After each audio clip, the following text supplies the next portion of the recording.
Muy bienvenidos, hermanos. Soy Will Graham, sirvo al Señor aquí en Palabra de Vida Almería.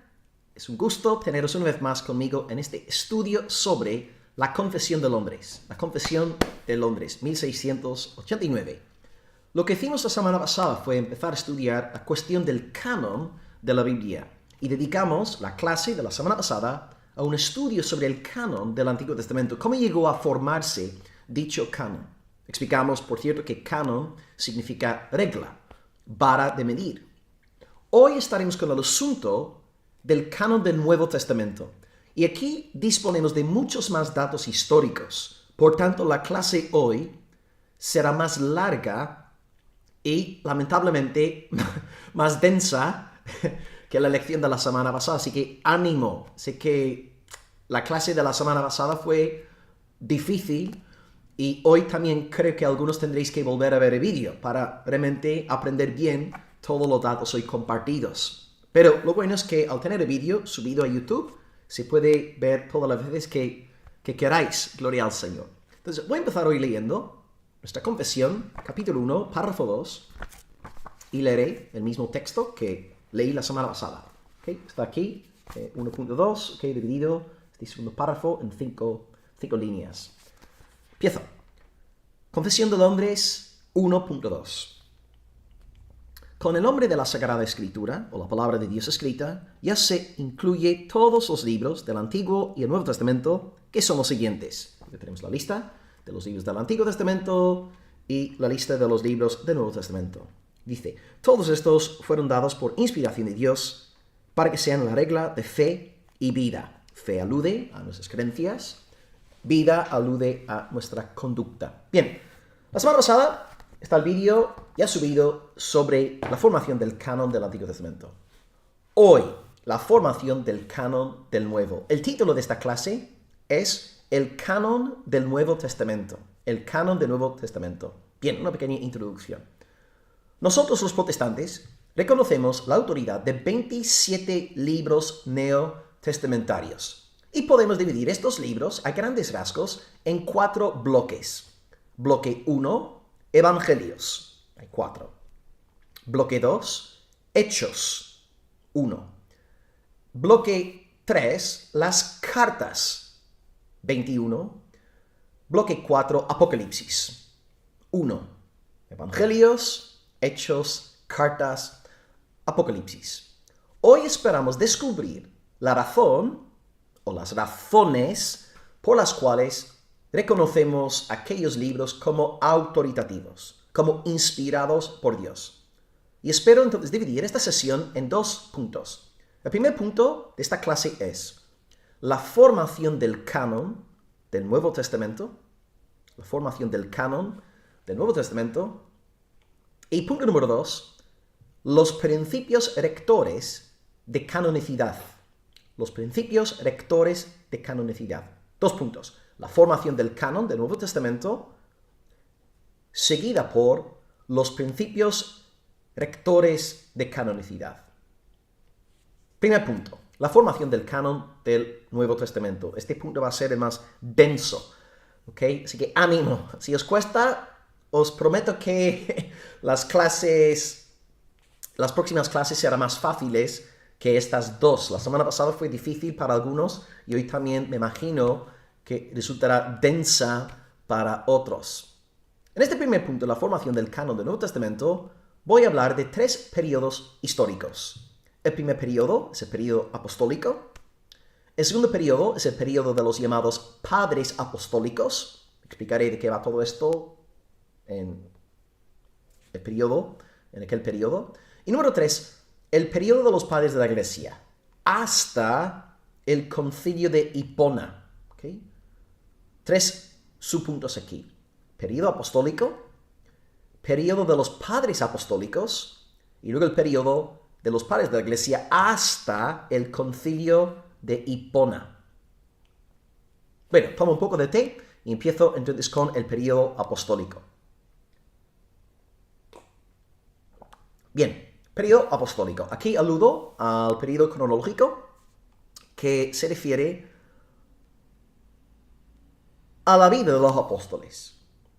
Es decir, el momento histórico en el cual servían, predicaban, escribían, etc.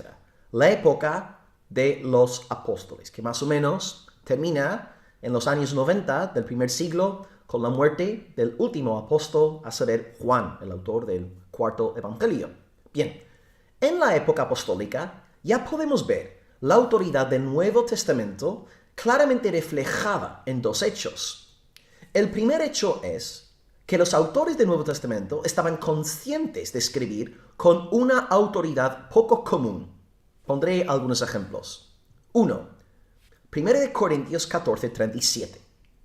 1 Corintios 14:37, dice Pablo: si alguno se cree profeta o espiritual, reconozca que lo que os escribo son mandamientos del Señor. Pablo reconoce que su escrito, 1 Corintios, es un escrito de parte de Dios. Pablo está escribiendo con autoridad divina. Él está escribiendo con respaldo apostólico al ser constituido apóstol por el Padre y el Hijo. Ejemplo número 2. Hemos nombrado 1 Corintios 14:37. Ejemplo 2. 1 Tesalonicenses 5:27. 1 Tesalonicenses 5:27. Os conjuro por el Señor que esta carta sea leída a todos los santos hermanos. Pablo invoca el nombre del Señor para exigir que su carta sea leída en la presencia de todos los hermanos. Pablo reconoce que esta carta, una de sus primeras cartas, 1 Tesalonicenses, él exige que sea leída públicamente por los hermanos. Él sabe que esta carta contaba con respaldo divino. Ejemplo 3. Segunda de Tesalonicenses 3:14. Segunda de Tesalonicenses 3:14. Si alguno no obedece lo que decimos por medio de esta carta, a ese señaladlo. No os juntéis con él para que se avergüence. Entonces Pablo está diciendo claramente lo que yo acabo de escribir aquí en 2 Tesalonicenses. Si alguien en la iglesia decide no obedecer lo que yo digo en 2 Tesalonicenses, pues ese hombre tiene que ser señalado y tenéis que apartaros de él para que sea llevado al arrepentimiento. De nuevo, Pablo concede a sus escritos una autoridad ya divina. Ejemplo número 4. Colosenses 4:16. Cuando esta carta haya sido leída entre vosotros, haced que también se lea en la iglesia de los laodicenses, y que la carta de Laodicea la leéis también vosotros. Entonces se ve que Pablo había enviado una carta a la iglesia de los laodicenses. Algunos creen que esta carta podría ser Efesios. Pero lo que Pablo de nuevo hace es exigir que en el contexto de la adoración cristiana, que su carta sea leída. Da una exigencia. Él está ordenando, está dando un mandamiento.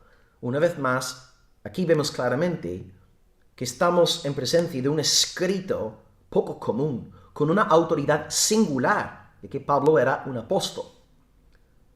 Y un quinto ejemplo, Apocalipsis 1:3. Apocalipsis 1:3. Bienaventurado el que lee y los que oyen las palabras de esta profecía y guardan las cosas en ella escritas, porque el tiempo está cerca. Juan, el autor de Apocalipsis, dice que si alguien lee esta obra que él ha escrito, esta persona es bienaventurada. O sea, ¿cómo puede Juan decir esto? Porque este libro que ha escrito es de inspiración divina, tiene una autoridad apostólica. Ahí tenéis entonces 5 ejemplos del propio Nuevo Testamento: 1 de Corintios 14:37, 1 de Tesalonicenses 5:27, 2 de Tesalonicenses 3:14, Colosenses 4:16 y Apocalipsis 1:3, donde vemos que los autores están conscientes de escribir con una autoridad fuera de lo común. Así que ahí está el primer hecho. El Nuevo Testamento ya está reconociendo su propia autoridad.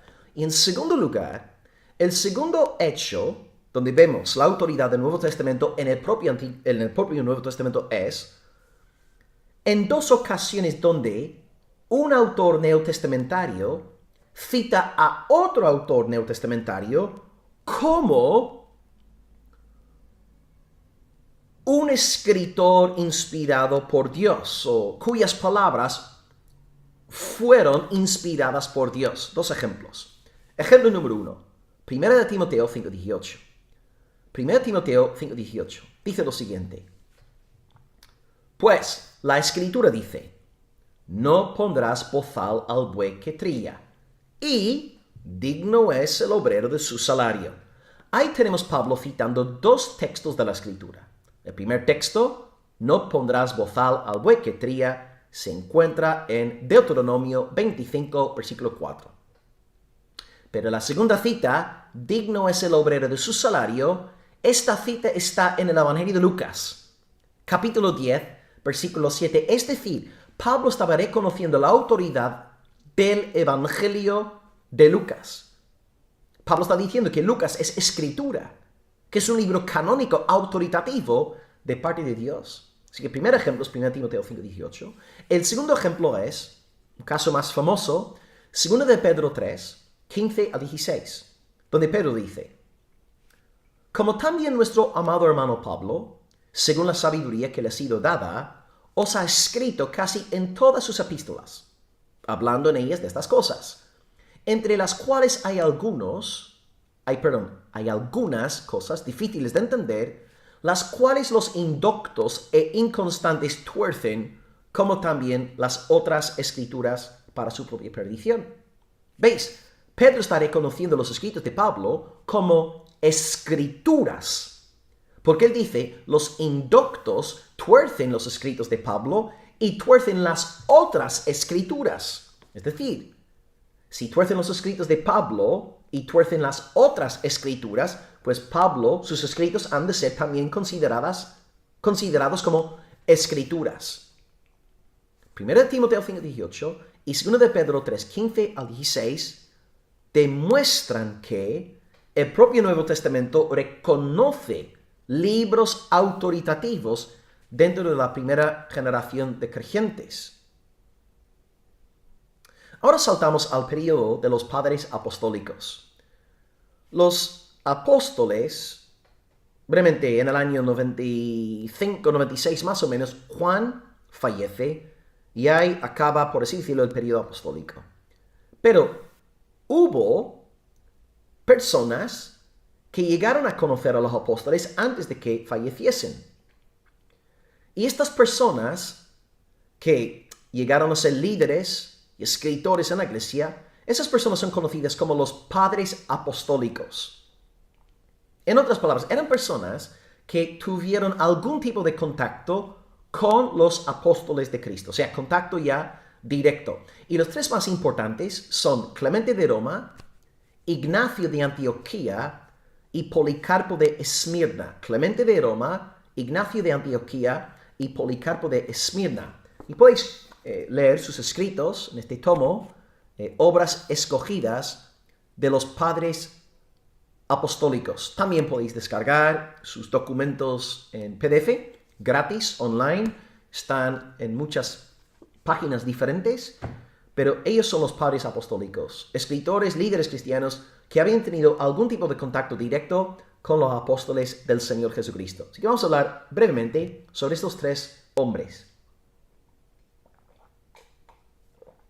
En primer lugar, Clemente de Roma, él era pastor en Roma, había colaborado con el apóstol Pablo, y de hecho su nombre sale en Filipenses 4, versículo 3. Este varón redactó una epístola, se llama la primera carta a los Corintios, y escribió la carta en el año 95.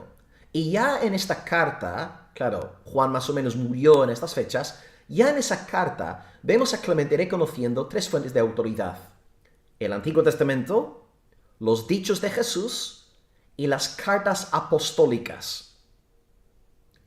El Antiguo Testamento, los dichos de Jesús y las cartas apostólicas, ya en el año 90 del primer siglo, en el año 95.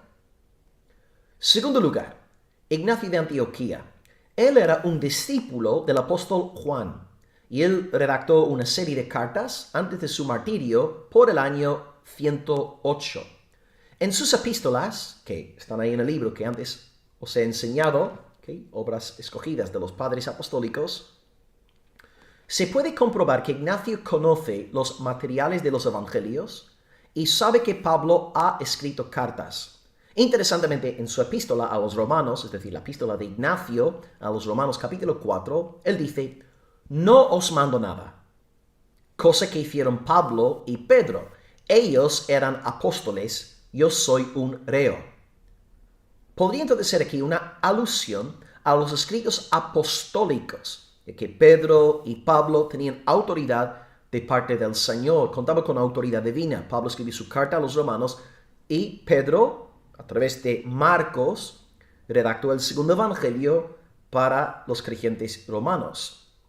Así que tenemos a Clemente, tenemos a Ignacio, que están reconociendo claramente que están los evangelios y están las cartas apostólicas. Y luego en tercer lugar tenemos otro discípulo de Juan, un varón llamado Policarpo de Esmirna. Él escribió una hermosa carta a la iglesia de los filipenses en el año 115 después de Cristo. Y esta carta está repleta de alusiones al Nuevo Testamento. Los libros más citados en la carta de Policarpo son Mateo, las cartas Paulinas, 1 de Pedro y 1 de Juan. Entonces, básicamente, en el periodo apostólico podemos decir lo siguiente. Clemente, Ignacio y Policarpo reconocen los escritos evangélicos, los evangelios que contienen los dichos de Jesús, y reconocen las cartas apostólicas como autoritativas. En palabras de Carson E. Moore, y os voy a enseñar una vez más este magnífico libro que os animo a comprar si queréis indagar en cuestiones de canonicidad y simplemente una excelente introducción al Nuevo Testamento. Carson E. Moore, una introducción al Nuevo Testamento. Ellos dicen, la génesis del canon del Nuevo Testamento está en el llamado Evangelio y Apóstol, con Jesucristo en última instancia tras ambas realidades. Repito, las tres palabras clave, Evangelio y Apóstol. La génesis del canon del Nuevo Testamento está en el llamado Evangelio y Apóstol, con Jesucristo en última instancia tras ambas realidades. ¿Qué quiere decir esta frase? Bueno, lo que acabo de explicar. Evangelio alude a los evangelios, los dichos de Jesús. Mateo, Marcos, Lucas, Juan. Apóstol alude a las cartas apostólicas. Y tanto en los evangelios como en las cartas apostólicas tenemos la misma realidad. Ambos documentos, los evangelios y las cartas, están testificando del Señor Jesucristo. Según Carson E. Moore, la génesis del canon del Nuevo Testamento está en el Evangelio y Apóstol. Bien. Hemos visto el periodo apostólico. Luego, el periodo de los padres apostólicos, que son esos líderes cristianos que habían estado en contacto directo con el grupo apostólico. Y ahora en punto número 3, el periodo de los padres de la iglesia.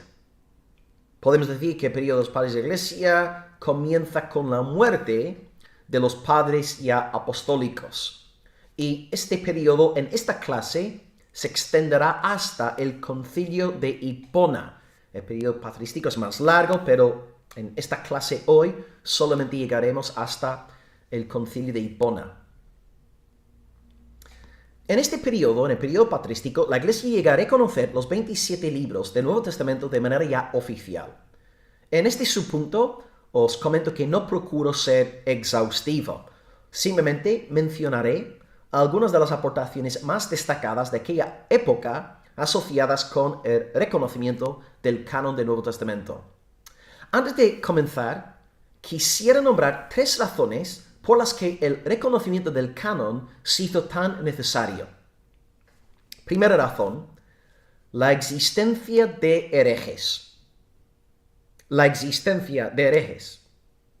Pensad en hombres como Marción, en Montano. ¿Cómo podía la iglesia refutar a dichos herejes que hablaban en el nombre de Jesucristo si la iglesia no tenía una colección de libros autoritativos e inspirados? ¿Cuáles son los libros que enseñan la verdadera doctrina de Cristo? Pues la iglesia necesitaba tener una fuente, un depósito que contradijera los errores de los enemigos de la fe. Primera necesidad, la realidad de las herejías, los herejes. Cómo refutar, cómo debatir a los herejes. Segunda razón por la cual el canon se hizo necesario, la persecución religiosa. ¿Cuáles eran los libros por los cuales los cristianos tenían que estar dispuestos a perder sus vidas? ¿Cuáles eran los libros que tenían que defender sí o sí, necesariamente, en vida y en muerte? No valía la pena sufrir persecución por textos extrabíblicos que no contaban con inspiración divina. Entonces la iglesia perseguida necesitaba también tener la seguridad de que iba a sufrir por escritura canónica, por libros realmente enviados por Dios. Es que primera necesidad, la existencia de herejes. Segunda necesidad, la persecución. Y la tercera razón por la cual el canon se hizo tan necesario fue por el asunto del legado. Legado. Es decir, ¿cuáles eran los libros que los cristianos tenían que dejar para la siguiente generación? Porque esa siguiente generación se encontraba cada vez más distanciada del tiempo de Jesús y de los apóstoles, ¿verdad? ¿Cuáles eran los libros que la iglesia tiene que delegar, por así decirlo, a la siguiente generación? Tres factores importantes: herejes, persecución y el asunto del legado. Bien, ahora vamos a desarrollar este periodo, el periodo el periodo patrístico, y quisiera entonces abordar este periodo utilizando 2 datos generales y 7 datos específicos, todos relacionados con el reconocimiento progresivo del canon del Nuevo Testamento, tal y como tú y yo lo conocemos hoy día. 2 datos generales y luego 7 datos específicos. Comienzo con 2 datos generales, y esta ahora es la parte más densa de la lección. Ok, 2 datos generales. Primer dato general. El primer dato general sería que podemos reconocer la autoridad del Nuevo Testamento leyendo, consultando los escritos de los llamados padres de la Iglesia. En 1997, un erudito llamado John Barton, B-A-R-T-O-N, John Barton, realizó un estudio fascinante. Él hizo un estudio sobre las citas de diferentes fuentes en los escritos de los padres de la Iglesia y descubrió la siguiente realidad, de nuevo, fascinante. Cito aquí a Carson y Amu. El resultado de su análisis es que existen 3 grupos claros. Aquellos libros del Nuevo Testamento que se citan frecuentemente, los 4 evangelios y las cartas paulinas más importantes. 2, los libros que apenas se citan, el resto del Nuevo Testamento. Y número 2, los libros que se citan con menos frecuencia, el resto del Nuevo Testamento. Y punto 3, los libros que apenas se citan. A saber, aquellos que se excluyeron del canon. 1997, John Barton hace un estudio de los escritos de los padres de la Iglesia y ve que los padres de la Iglesia citan frecuentemente los 4 evangelios y las cartas paulinas más importantes. En segundo lugar, se da cuenta de que citan también con menos frecuencia, pero citan con regularidad el resto del Nuevo Testamento. Y en tercer lugar, los padres de la Iglesia apenas citan los libros que fueron excluidos del canon. Entonces, esta cita es importante porque vemos que hay una clara línea trazada entre los escritos que tenemos en el canon, tú y yo conocemos hoy día, y los demás textos religiosos extrabíblicos. Ya en la época patrística, los propios escritores y líderes cristianos reconocieron la autoridad de los tomos canónicos. Y el segundo dato general tiene que ver con los códices, los llamados códices que utilizaban los creyentes en la época patrística. Los códices no eran rollos. sino libros encuadernados, más o menos como los nuestros en la actualidad. Y según Carson y Moo, hay un testimonio temprano y extenso de los 27 documentos de nuestro Nuevo Testamento encuadernados juntos en varias distribuciones. Entonces, este sería el segundo dato general. El primer dato general es las citas de los escritos neotestamentarios en los padres de la Iglesia. Y el segundo dato general es la existencia de códices que tenían los 27 libros del Nuevo Testamento. Dos datos generales que indican que desde una edad muy temprana la Iglesia ya reconoció la autoridad de los libros bíblicos. Y ahora 7 datos específicos. 7. Después de que mis apuntes 6, no sé por qué 6. 7. Muy bien, 7. 7 datos específicos. Y de nuevo, esta es la parte más difícil. Si sobrevivís esta sección, podréis acabar todo el vídeo con tranquilidad. 7 datos específicos. Nombro los más sobresalientes. De nuevo, no procuro ser exhaustivo. Primer dato específico. El llamado fragmento muratoriano. El llamado fragmento muratoriano. O, si preferís, el canon de Muratori. El fragmento muratoriano o el llamado canon de Muratori. Fechado, por cierto, en torno al 170. Es una lista muy temprana que contiene 22 de los 27 libros que están en nuestro Nuevo Testamento. Faltan 5 libros. Hebreos, Santiago, Primero de Pedro, Segundo de Pedro y probablemente Tercera de Juan. No sabemos si falta Segunda de Juan o Tercera de Juan, pero probablemente Tercera de Juan. Pero es importante ver que ya en el año 170, que ya un grupo estaba reconociendo 22 de nuestros 27 libros como autoritativos, ya en el segundo siglo. Eso es impactante. Segundo dato específico, la lista de Eusebio. La lista de Eusebio, no es el famoso futbolista portugués, sino Eusebio, obispo de Cesarea. Sus fechas son del 260 hasta el 339. 260 hasta el 339. Eusebio, en su exposición del Nuevo Testamento, en su exposición sobre el canon del Nuevo Testamento, él dividió los libros en 3 categorías. Los libros reconocidos, los libros cuestionados y los libros heréticos.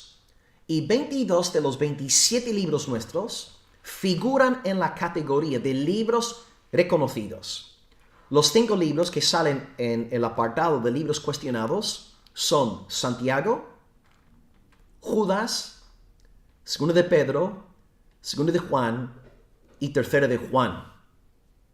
De nuevo, reconoce 22 de 27 libros de nuestro Nuevo Testamento.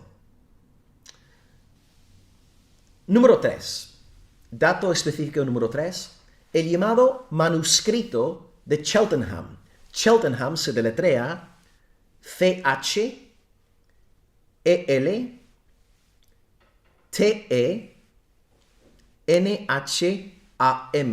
Cheltenham. Este manuscrito fue escrito más o menos en el año 360 y contiene 24 de los 27 libros que tenemos en el Nuevo Testamento actual. Faltan Hebreos, Santiago y Judas. Hebreos, Santiago y Judas. Dato específico número 4. El Concilio de la Odisea. El Concilio de la Odisea. Este concilio fue celebrado en el año 363 y contiene 26 de los 27 libros de nuestro Nuevo Testamento. El único libro que falta es el Apocalipsis de Juan.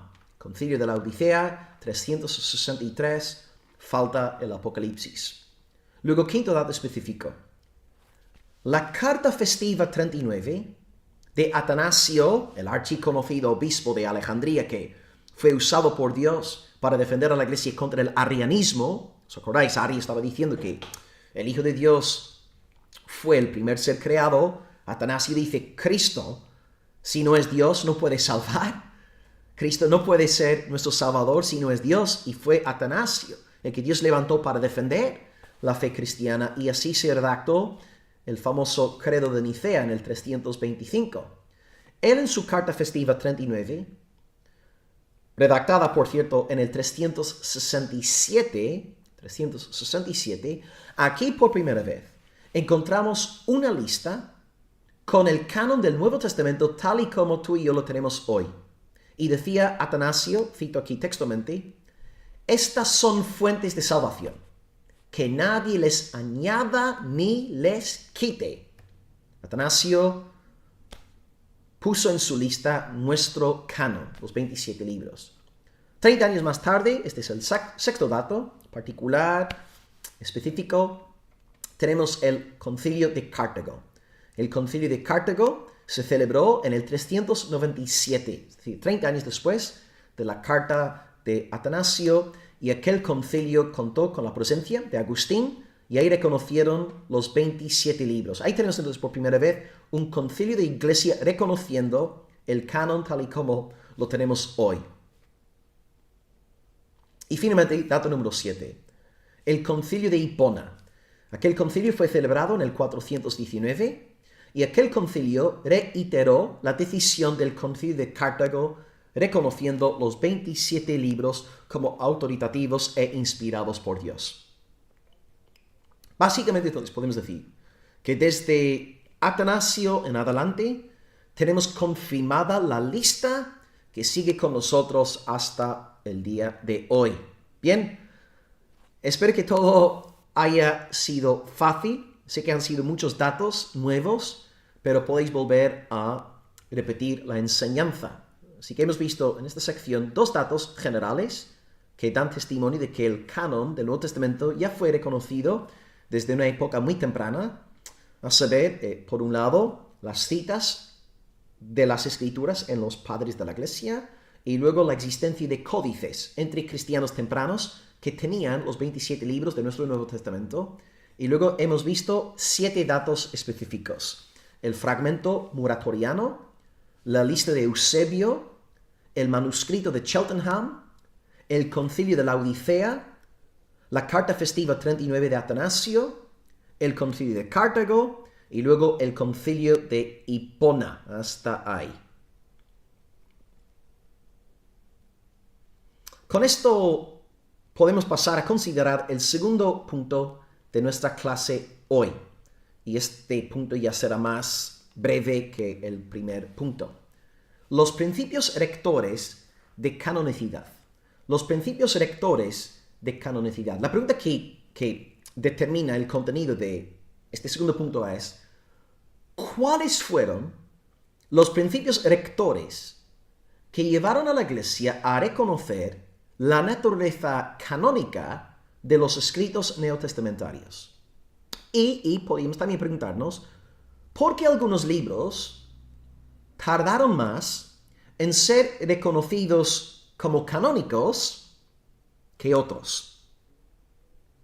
Bien, 3 principios rectores de canonicidad. ¿Por qué están los libros de nuestro Nuevo Testamento en el Nuevo Testamento? Primer principio. El primer principio rector de canonicidad es apostolicidad. Apostolicidad. Es decir, ¿fue el libro en cuestión escrito por un apóstol o por alguien cercano al grupo apostólico? Por ejemplo, los evangelios. Mateo y Juan fueron redactados por 2 apóstoles. Mateo era un miembro de los 12, Juan era un miembro de los 12, formaban parte del grupo apostólico. Por tanto, sus escritos tenían peso apostólico, fueron comisionados por el Señor Jesucristo. Pero ¿qué hacemos luego con Marcos y con Lucas? Marcos no era apóstol, Lucas no era apóstol. Sin embargo, sus escritos pueden ser considerados como apostólicos ya que contaban con aprobación apostólica. En el caso de Marcos, Marcos redacta su evangelio siendo dirigido por el apóstol Pedro. Marcos era, por así decirlo, el amanuense de Pedro cuando redacta el segundo evangelio. De hecho, Pedro nos dirá en 1 de Pedro 5:13 que Marcos era su hijo en la fe. Se sobreentiende entonces que Marcos era un discípulo de Pedro y él redactó el segundo evangelio bajo la dirección del apóstol Pedro. Así que Marcos tiene bendición apostólica, cuenta con respaldo apostólico. Si Pedro mismo respaldó la publicación del evangelio de Marcos, pues Marcos contaba con apostolicidad, a pesar de él no ser en su persona un apóstol. Algo parecido sucede con Lucas. Lucas se incluía a sí mismo en Hechos 16, versículos 11 y 13, donde vemos que él habla en primera persona plural y vemos que él acompañó a Pablo en su segundo viaje misionero.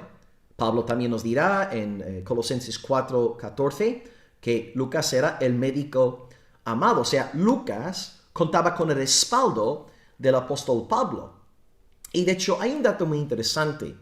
Antes comentamos que 1 de Timoteo 5:18 cita Lucas 10:7. ¿Os acordáis? Digno es el obrero de su salario. Esta cita es de Lucas.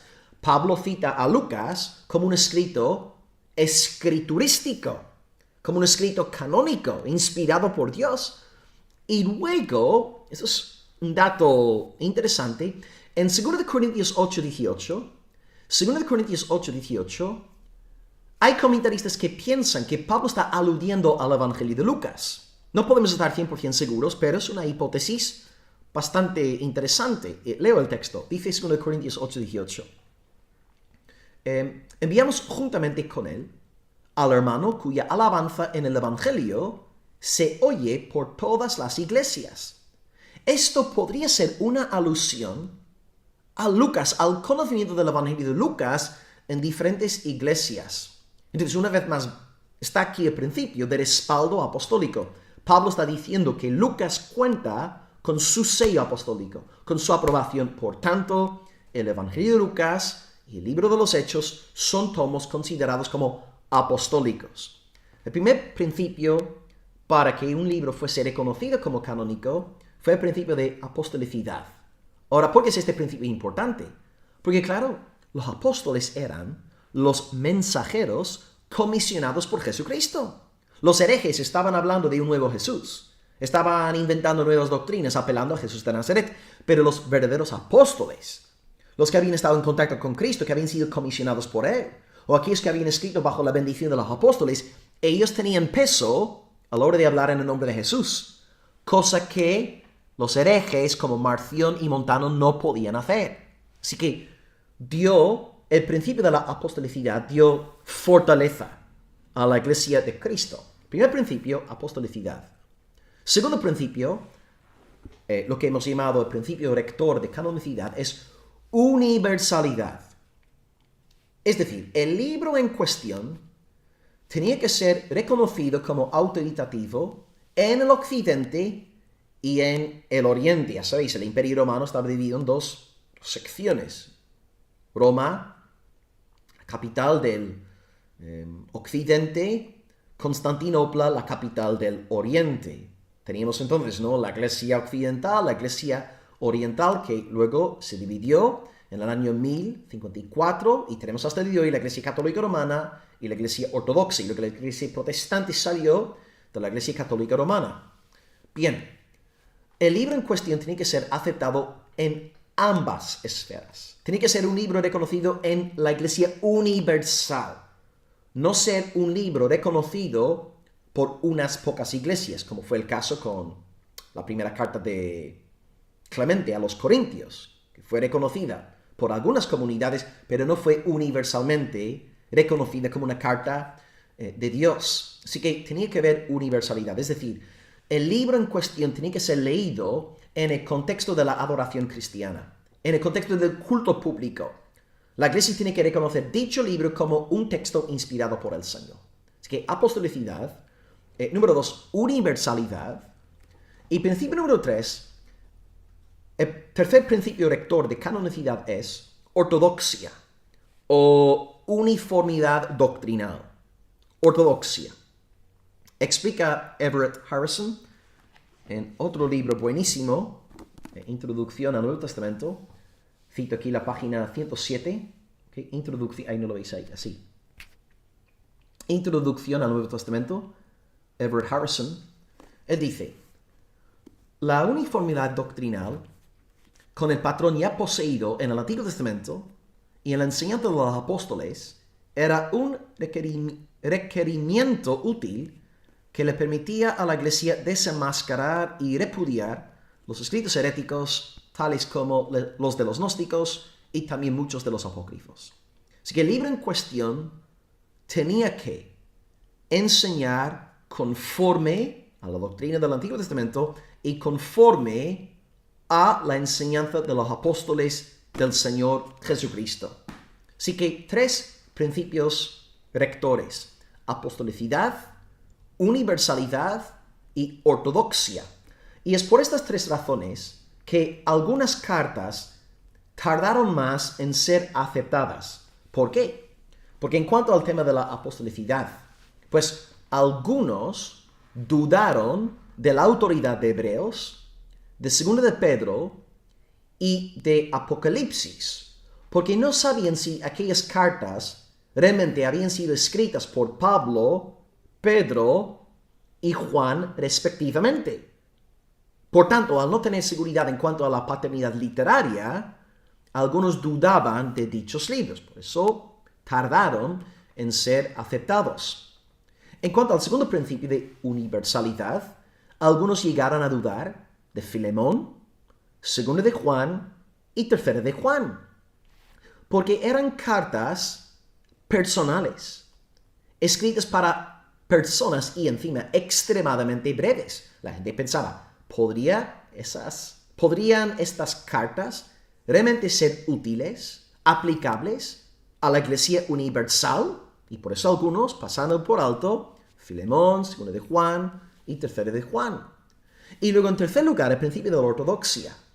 El principio de la ortodoxia llevó a algunos a dudar de la autoridad de Santiago, puesto que contenía poco que fuera de interés doctrinal. Santiago, cuando leemos la carta, es simplemente una epístola de exhortación, de conducta, de vivir, ¿verdad? Una vida piadosa, justa delante del Señor, pero no contenía doctrina cristiana.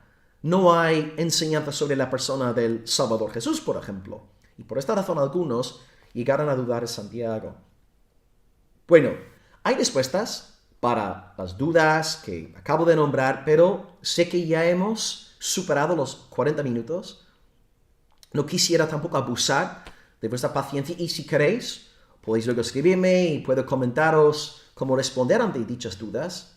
Pero quisiera acabar diciendo lo siguiente. A finales del siglo IV, la Iglesia terminó reconociendo la plena autoridad de 27 libros canónicos. Y haríamos bien, como evangélicos, en subrayar que la Iglesia, no confirió autoridad a dichos textos, sino que reconoció la autoridad que ya tenía. Es decir, la Iglesia Universal de Cristo ya había reconocido aquellos escritos como canónicos. Y la Iglesia luego oficialmente confirmó lo que la Iglesia llevaba ya siglos reconociendo, que los textos inspirados fueron dados por el Señor. Y en esta línea acabo con 3 citas maravillosas. Una cita de Carson y Moore, luego una cita de Harrison, y acabaré con una cita de Merrill Tenney, nuestro Nuevo Testamento. Okay. Una cita de Carson y Moore. Esta cita está en la página 656. Dicen Carson y Moore: no fue tanto que la Iglesia seleccionara el canon, sino más bien que el canon se fue seleccionando a sí mismo. El que sustancialmente toda la Iglesia llegara a reconocer los mismos 27 libros como canónicos es un hecho notable cuando se recuerda que no hubo presión ni manipulación para llegar a este resultado. Cuando se presta atención a la diversidad de los trasfondos culturales y de la orientación en los puntos esenciales de la fe cristiana dentro de las iglesias, su común acuerdo acerca de los libros que formaban el Nuevo Testamento nos lleva a sugerir que esta decisión final no se originó únicamente en un nivel humano. Amén, así es, gloria al nombre del Señor. Carson y Moore están reconociendo la mano de Dios detrás del reconocimiento del canon. Dios estaba guiando a la iglesia hacia toda la verdad.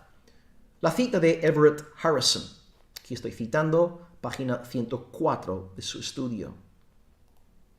Dice Harrison: se ha dicho a veces que el canon deriva tanto su forma como su autoridad de los concilios eclesiásticos, como si la Iglesia no había reconocido la Escritura antes de la acción de estos. No es así. Lo que los concilios sí hicieron fue certificar el canon que ya era ampliamente reconocido en la Iglesia. La acción conciliar no redactó por primera vez una regla de fe y práctica, sino que dio un testimonio público y unido de aquello que la Iglesia desde hacía ya largo tiempo había reconocido, usado y atesorado como su guía autorizada. Amén. Exactamente. El Concilio de Cartago no estaba concediendo autoridad canónica a 27 libros. El Concilio de Cartago estaba reconociendo una realidad vigente en la Iglesia. Y en tercer lugar, la cita de Tenney, Merrill Tenney, página 486, dice: el canon, pues, no es el producto del juicio arbitrario de alguna persona, ni fue definido por el voto de algún concilio. Fue el resultado de utilizar aquellos diversos escritos que por medio de su dinámica interna demostraban sus méritos y su unidad. Amén, así es. La propia Escritura da testimonio de sí misma. Entonces, Carson y Moore, Harrison, Tenney están diciendo exactamente lo mismo. La Iglesia no confirió autoridad al canon bíblico, sino que la Iglesia reconoció la autoridad que los libros canónicos ya poseían. Y esta autoridad se ve claramente reflejada en el uso de los libros canónicos en la Iglesia universal. Muy bien, hermanos. Pues, muchísimas gracias por vuestra paciencia. Sé que la clase hoy ha sido densa. La semana que viene estaremos también con el asunto de los libros apócrifos, que mejor también resultará más, complicado, pero gracias a Dios en un par de semanas ya volvemos a la normalidad. Hoy hemos dividido la clase entonces en 2 puntos. Hablamos de la formación del canon del Nuevo Testamento, hablando de 3 periodos diferentes. El periodo apostólico, el periodo de los padres apostólicos y luego el periodo de los padres de la Iglesia hasta el concilio de Hipona, donde tenemos ya los libros reconocidos que tenemos hoy día en el Nuevo Testamento. Y luego acabamos charlando, en segundo lugar, sobre los principios rectores de canonicidad. Y estos 3 principios son: apostolicidad, fue el libro escrito por un apóstol o alguien cercano al grupo apostólico. Número 2, universalidad, fue el libro utilizado por toda la Iglesia, Oriente, Occidente, o solamente por un segmento de la Iglesia. Y número 3, ortodoxia. El libro en cuestión estaba de acuerdo con la doctrina del Antiguo Testamento, la doctrina de los apóstoles, pues estas 3 condiciones se tenían que cumplir. Hemos acabado recalcando con 3 citas que la Iglesia no creó el canon, sino que reconoció el canon que Dios en su gracia ya había dado a su amada Iglesia. Pues hasta aquí nuestra sesión de hoy. ¿Ok, hermanos? La semana que viene os animo a leer de antemano antes de la clase artículo 1.3. Estaremos tratando los libros apócrifos, deuterocanónicos, y espero que sea de bendición para vosotros. Así que ánimo, gloria a Dios. Tenéis las 10 preguntas por debajo del vídeo, como siempre, y gracias, como siempre, por el tiempo juntos. Acabamos diciendo, para la gloria del Señor, Soli Deo Gloria. Amén. Hasta luego.